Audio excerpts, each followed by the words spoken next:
Israel ने शुक्रवार को ईरान के परमाणु और सैन्य ठिकानों को निशाना बनाया, जिसके जवाब में ईरान ने देर रात इजराइल पर सैकड़ों बैलिस्टिक मिसाइल से अटैक किया। उसने इजराइल पर लगभग 200 मिसाइल दागी।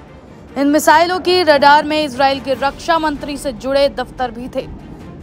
अहम बात यह है कि इसी मंत्रालय में पीएम नेतन्याहू भी बैठते हैं और युद्ध की रणनीति बनाते हैं। इन हमलों के दौरान यरूशलेम और तेल अवीव की इमारतें हिल गई। हमले के बाद तेल अवीव क्षेत्र के एक अस्पताल ने कहा कि वो 15 घायल नागरिकों का इलाज कर रहा है। एक अमेरिकी अधिकारी ने नाम न बताने की शर्त पर यह कहा कि क्षेत्र में अमेरिकी एयर डिफेंस सिस्टम ईरानी मिसाइलों को मार गिराने में मदद कर रही है। इजराइल के चल रहे हवाई हमलों और खुफिया अभियान के साथ ही ईरान की जवाबी कार्रवाई ने दोनों देशों के बीच एक व्यापक युद्ध की चिंता को बढ़ा दिया है। वहीं दूसरी तरफ इस क्षेत्र में पहले से तनाव काफी था। अब इस उथल-पुथल ने दोनों देशों को युद्ध की स्थिति के और करीब धकेल दिया है। हमले से पहले ईरान के सर्वोच्च नेता आयतुल्लाह अली खामनेई ने कहा कि हम इजराइल को इस अपराध से सुरक्षित रूप से भागने नहीं देंगे। इस दौरान खामनेई ने बदला लेने की भी कसम खाई। इजराइल ने लंबे समय से इस तरह के हमले की धमकी दी थी और लगातार अमेरिकी प्रशासन इसे रोकने की कोशिश कर रहा था, क्योंकि उन्हें डर था कि इससे मिडिल ईस्ट में व्यापक संघर्ष भड़क सकता है। Aim right, achieve big. At KR Mangalam University, we provide you the platform to turn your dreams into reality. At KR Mangalam University. लेकिन हमास के 7 अक्टूबर 2023 के हमले से शुरू हुए घटनाक्रमों के साथ ही अमेरिकी राष्ट्रपति डोनाल्ड ट्रंप के फिर से चुने जाने ने ऐसी स्थितियां पैदा की जिससे इजराइल को आखिरकार अपनी धमकियों को पूरा करने की इजाजत मिली। इजराइल के प्रधानमंत्री नेतन्याहू ने कहा कि अमेरिका को हमले के बारे में पहले ही जानकारी दे दी गई थी। इजराइल के हमलों की हुई निंदा।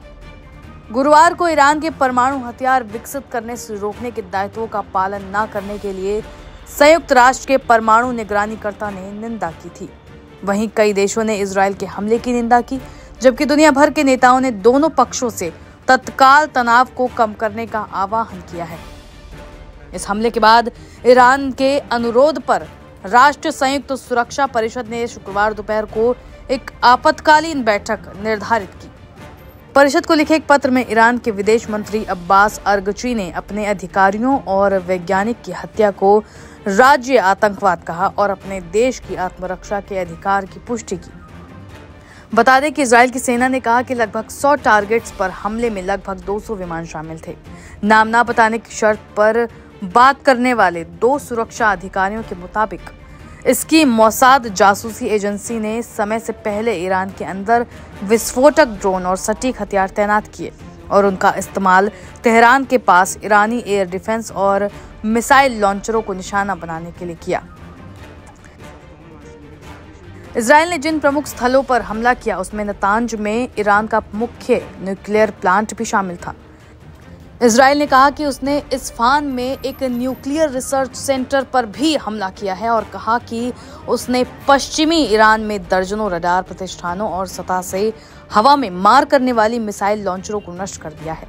ईरान ने इस हमले की पुष्टि भी की है। वहीं इजराइल सैन्य प्रवक्ता ब्रिगेडियर जनरल एफी डेफ्रिन ने कहा कि नतांज फैसिलिटी काफी ज्यादा क्षतिग्रस्त हो चुकी है और ऑपरेशन अभी भी शुरुआती चरण में है। हमलों की पहली लहर ने इजराइल को ईरान के आसमान में काफी हद तक आवाजाही की आजादी दे दी थी, जिससे आगे के हमलों का रास्ता साफ हो गया है। एक इजरायली सैन्य अधिकारी के मुताबिक इजराइल 2 हफ्ते तक चलने वाले ऑपरेशन के लिए तैयार है, लेकिन इसके लिए कोई निश्चित समय सीमा नहीं है। बता दें, मारे गए लोगों में ईरान के 3 शीर्ष सैन्य नेता general Mohammad Bagheri, general Hossein Salami और general Amir Ali Hajizadeh शामिल है। ईरान ने तीनों मौतों की पुष्टि की, जो उसके शासक धर्मतंत्र के लिए एक बड़ा झटका है जो जवाबी कार्रवाई के प्रयासों को जटिल बनाएगा। खामनेई ने कहा कि अन्य शीर्ष सैन्य अधिकारी और वैज्ञानिक भी इस हमले में मारे गए हैं। गौरतलब है कि शुक्रवार को अपनी पहली प्रतिक्रिया में ईरान ने इजराइल पर 150 से ज्यादा ड्रोन दागे। इजराइल ने कहा कि ड्रोन को उसके हवाई क्षेत्र के बाहर रोका गया और अभी ये स्पष्ट नहीं है कि कोई ड्रोन अंदर घुस पाया या नहीं। इजराइल की सेना ने कहा कि उसने रिजर्व सैनिकों को बुलाया और पूरे देश में तैनात कर दिया, क्योंकि वो ईरान और ईरानी प्रॉक्सी समूह से आगे की जवाबी कार्रवाई के लिए तैयार है।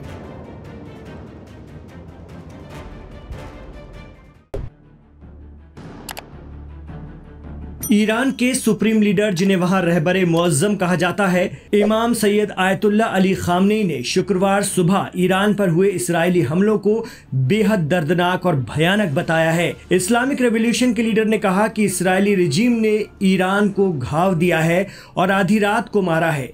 इमाम खामनेई ने कहा कि इस्राएल को इसके लिए दर्दनाक सजा भुगतनी पड़ेगी। गुस्से से भड़के खामनेई ने कहा कि ज़ायोनी रिजीम के हाथ हमारे देश के लोगों के खून से रंगे हैं, ये शैतान हैं। Supreme leader Syed Ayatollah Ali Khamenei ने ईरान की आर्म फोर्सेस को हुक्म देते हुए कहा है कि ग्रेट ईरान नेशन के खिलाफ ज़ायोनी फोर्स के इस अपराध की सजा दी जाए। उन्होंने कहा कि इस्राएल के खिलाफ ऐसी प्रतिक्रिया होगी कि दुनिया देखेगी। उन्होंने हमारे कमांडर और साइंटिस्ट मारे हैं, इसका बदला भी इससे कहीं खतरनाक होगा। इसके बाद ईरान ने ऐलान कर दिया है कि वो राजधानी तेहरान और परमाणु ठिकानों पर हुए हमले का जबरदस्त बदला लेगा। ईरान ने इस्राएल और अमेरिका को कहा है कि इसके लिए आपको भारी कीमत चुकानी पड़ेगी। ईरान आर्म्ड फोर्सेस के तर्जुमान या प्रवक्ता ब्रिगेडियर जनरल अब्दुल फाजी शेखरची ने कहा कि इस्लामिक रिपब्लिक इन हमलों का भयंकर जवाब देगा। उन्होंने आरोप लगाया कि राजधानी तेहरान में